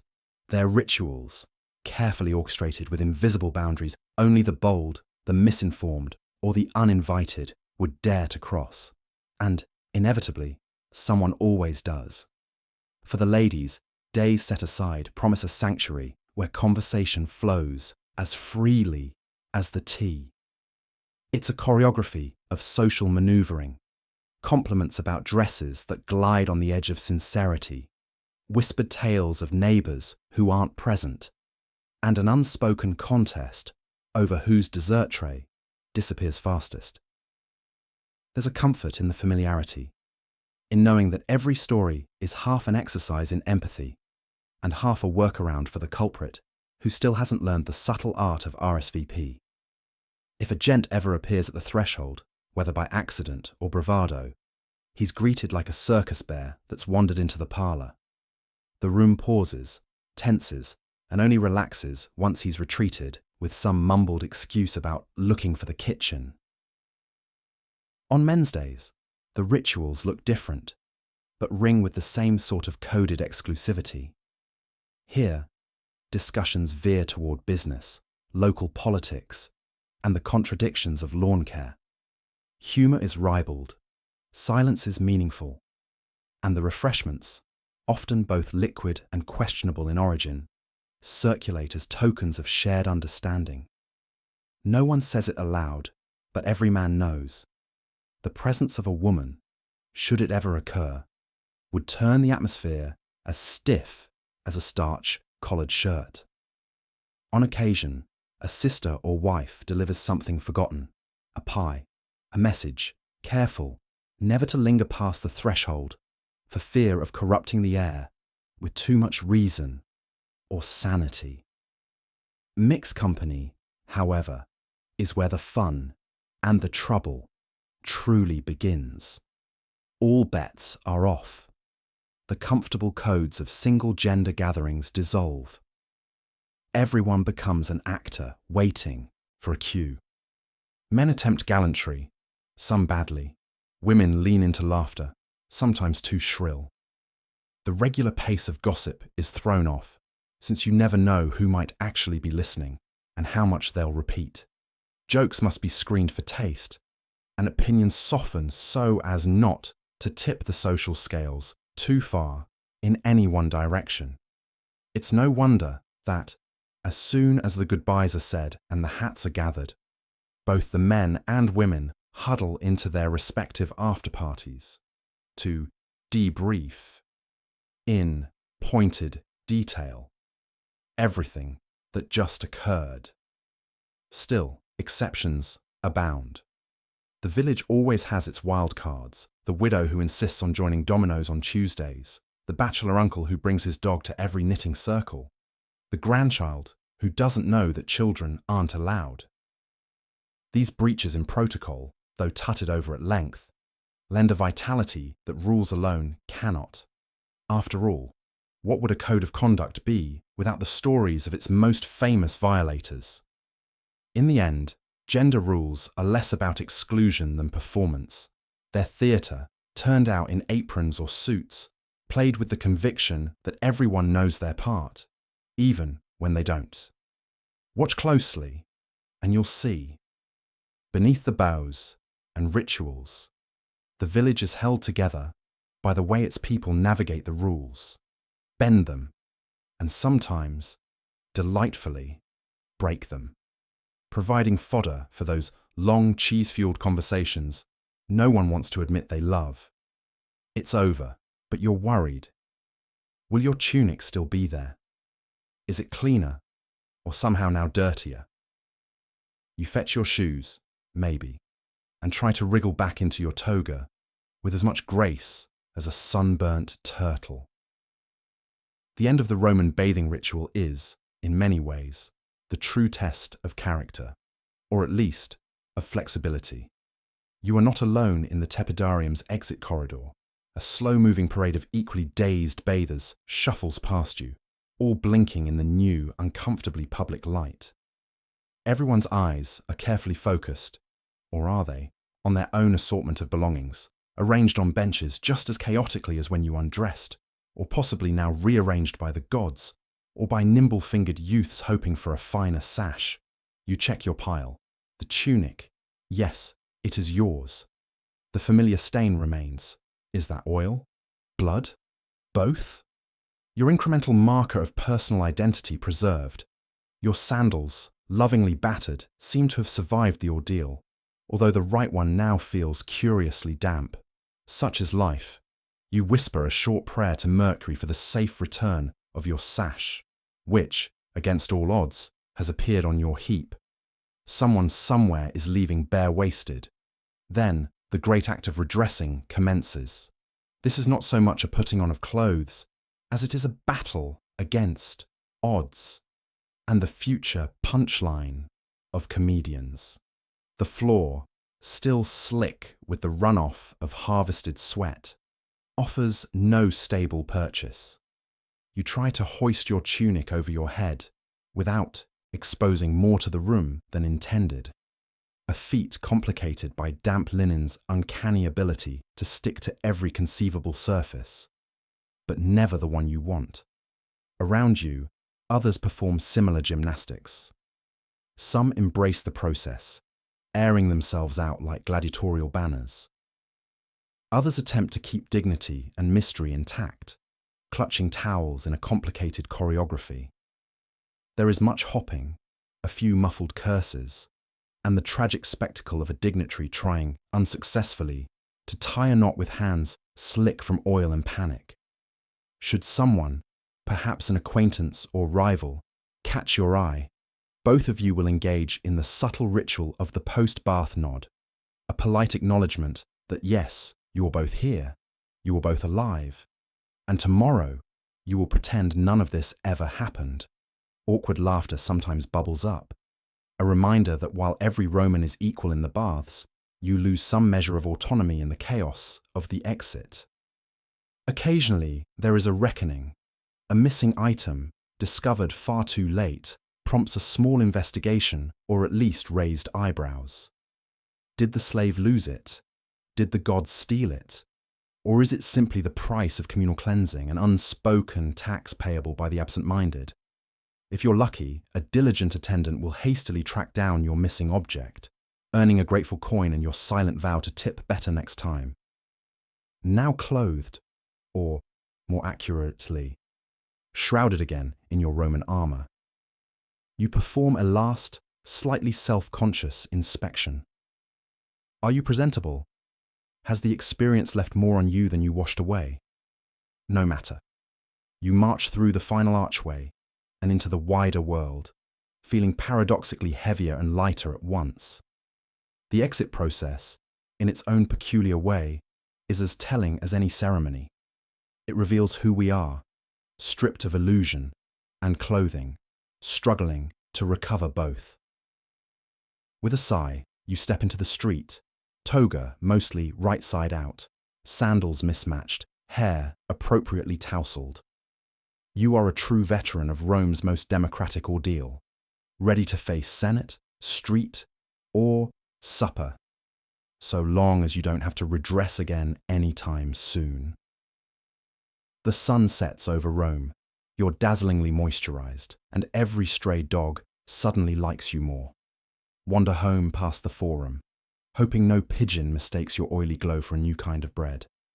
Now the air is cooling, and every stone pillar and crumbling wall has caught a different shade of gold.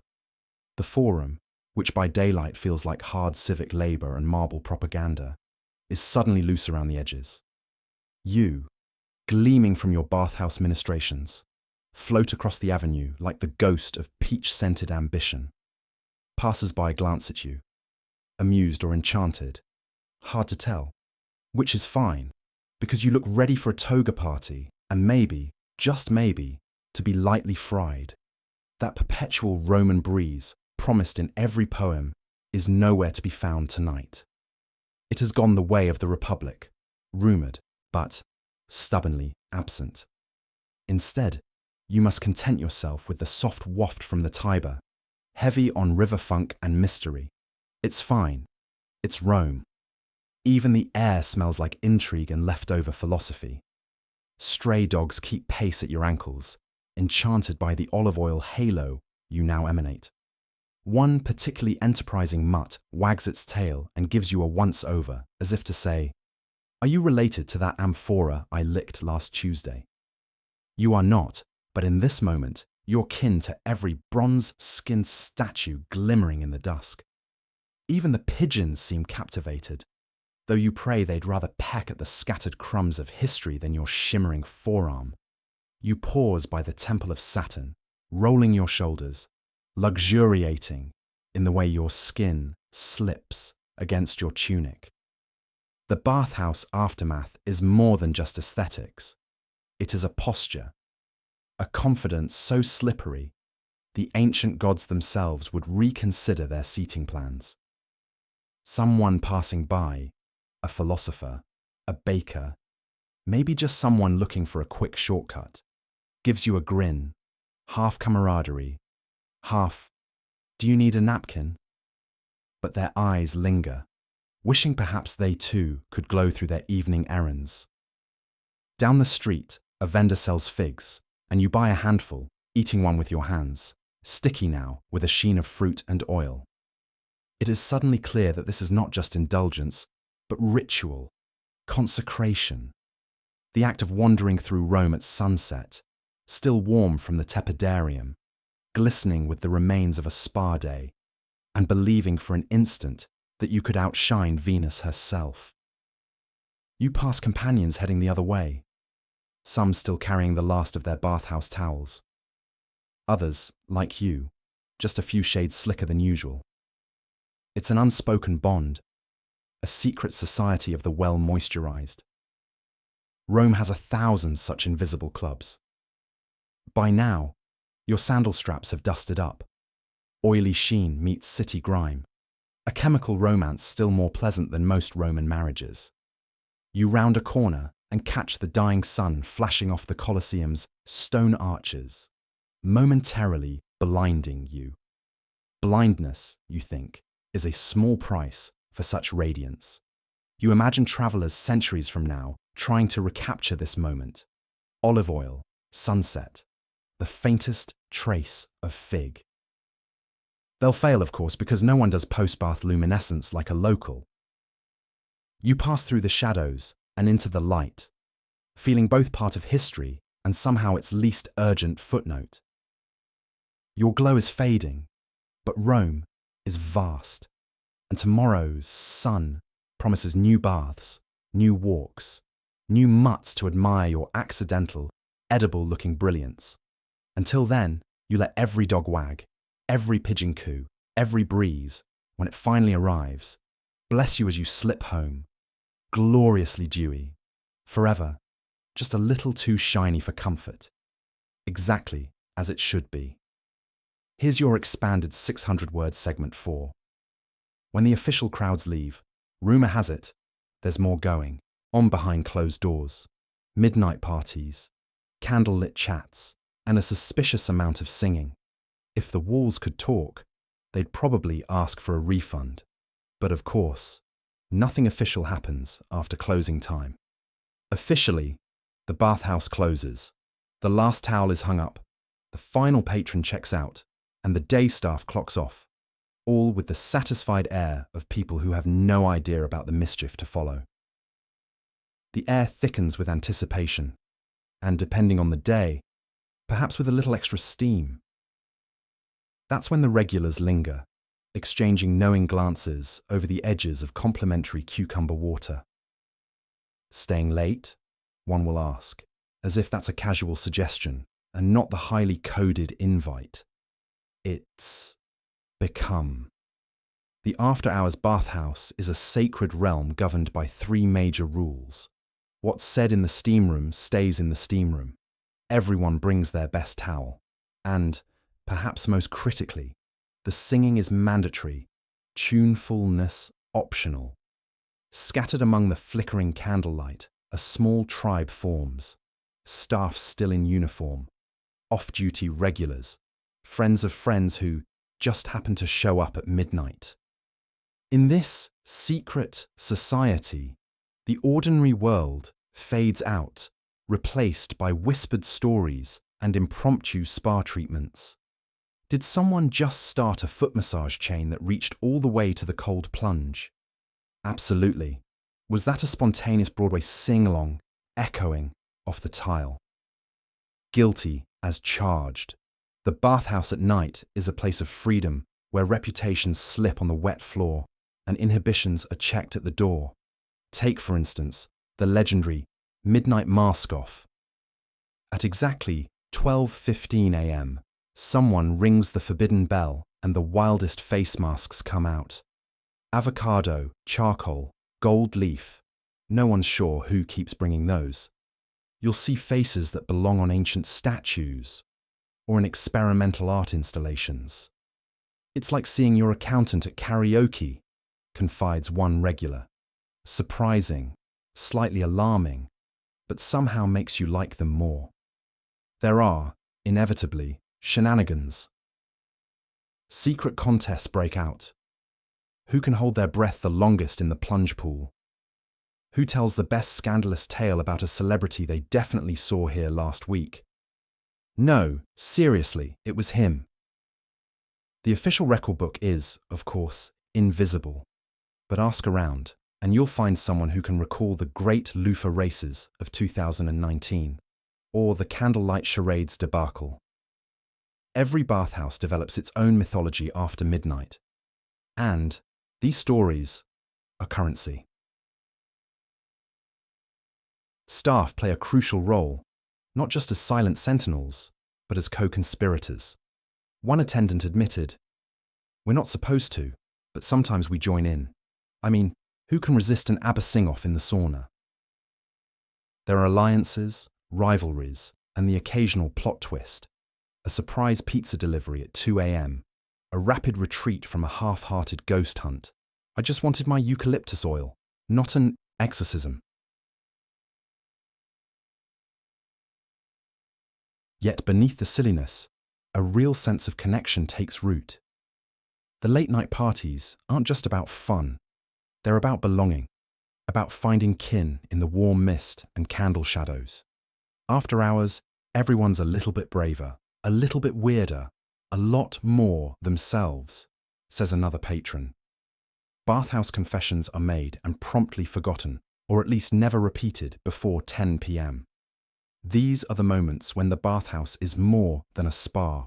It's a secret clubhouse for the chosen few, membership granted to those who dare to stay late and sing off-key. So, as the sun starts to rise and the city yawns awake, the after-hours crowd slips away with tired eyes, glowing skin, and hearts a little lighter. Just don't ask for details. What happens after midnight stays after midnight. If you listen very closely, though, you might hear the last note of a song echoing through the steam. And if the walls are laughing, well, who could blame them? Years later, poets and pranksters tell of what happened in the baths. Epic love, tragic drama, lost sandals, some statues that definitely saw too much, and the timeless wisdom: never trust a fart in the caldarium. If the marble walls could talk, they'd blush crimson. Picture a vast hall filled with steam, laughter, and echoes of some poor soul yelping as a dripping cold bather surprised him from behind. Every Roman bathhouse was a stage, part social club, part soap opera, and part spectator sport. Behind the imposing columns and mosaics, daily life unfolded in all its glorious, awkward splendor. It's here, among the chatter and slippery tiles, that legends were born. Lovers met by the cool dipping pool, gossip mongers gleefully recounted whose toga had, accidentally, gone missing, and pranksters found their audience. One famed story revolves around a senator's son who replaced everyone's olive oil with garlic mash. By the end of the day, the entire caldarium reeked of salami, and for weeks, legend says, the entire Senate debated if it was an act of sabotage or gastronomy. Meanwhile, the statues watched everything in serene, unblinking horror. Take the discus thrower near the heated benches, forever mid-lunge, but more witness to youthful dares and towel-snapping duels than to athletic triumphs. Truthfully, some marble eyes probably saw more naked ambition and naked everything than all of Rome's spies. Lost sandals, too, became the stuff of heroic poetry. How I wandered, shoeless, to the tepidarium. Likely graced one or two doomed diary entries. Shoes vanished faster than dignity after a misjudged leap into a too-hot bath, proving once and for all that the real gladiators were the ones who sprinted across hot tiles after pilfered footwear. But, beyond mischief and misplaced sandals, the baths nurtured an extraordinary sense of community, often whether you liked it or not. Diners debated philosophy so loudly the acoustics rang for hours. Grandmothers dispensed life advice, sometimes mid-scrub, not to their own grandchildren, but to whoever was scrubbing nearby. And perhaps the greatest feat, uniting senators, soldiers, poets, and pickpockets under one very damp roof. And yet, misadventures lurked behind every cloud of steam. There were slapstick moments, a slippery epic of a merchant upended by a rogue soap cake, or a philosopher who, in midnight musing, sat too long on marble and went home with frostbitten ambitions. The best stories, handed down, exaggerated, reimagined, described the chaos that brought people together. The marriage proposal shouted above the roar of the cold plunge and immediately drowned out by someone's massive belly flop.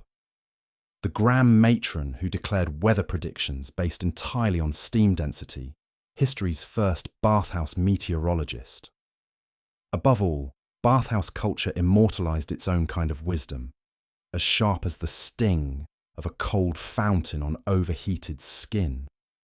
Trust only your towel, or soap is cheap. Scandal is not. These pearls endured, passed along with laughter, side eyes, and perhaps the occasional missing sandal. Bathhouses were more than architectural wonders. They were living, chattering testaments to humanity. For every noble debate, there was a whispered rumour or a prank in progress. For every meticulously sculpted statue, there was a bather who couldn't help but hang his towel on it, oblivious to art historians of the future. So tonight, as you slip into your own private spa, a bathroom with plumbing, antibacterial soap, and not a single pigeon, maybe spare a thought for ancient Romans. They braved crowds, gossip, and gallons of dubious oil, all in the name of being clean. They sweated with strangers, debated philosophy with loud chewers, and somehow survived a world where you never knew if you'd go home with your own shoes. Their baths were a miracle of architecture and a circus of daily life. Messy, communal, boisterous, and oddly touching in their refusal to ever, ever bathe alone. Because sure, history was slippery, noisy, and occasionally way too warm, but it's also proof that people are inventive, a little ridiculous, and deeply allergic to personal space. So, as you settle into your comfortable bed, soap within reach, and a fan humming, soothing white noise, be grateful for solo showers and towels that don't go missing. While the past may be wild, you, dear sleeper, get the best of both worlds tonight. Laughter, history, and a clean escape to dreamland. Good night, and may your olive oil always stay in the kitchen. So tonight, as you slip into your own private spa, a bathroom with plumbing, antibacterial soap, and not a single pigeon, maybe spare a thought for ancient Romans. They braved crowds, gossip, and gallons of dubious oil, all in the name of being clean.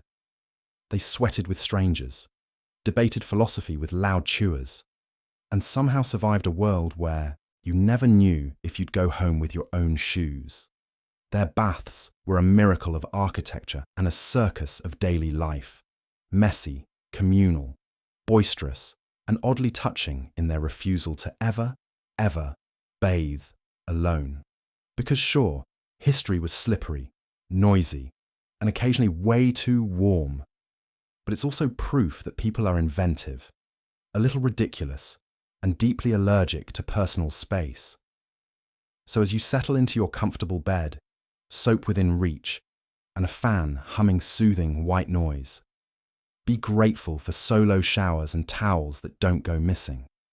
While the past may be wild, you, dear sleeper, get the best of both worlds tonight. Laughter, history, and a clean escape to dreamland. Good night, and may your olive oil always stay in the kitchen.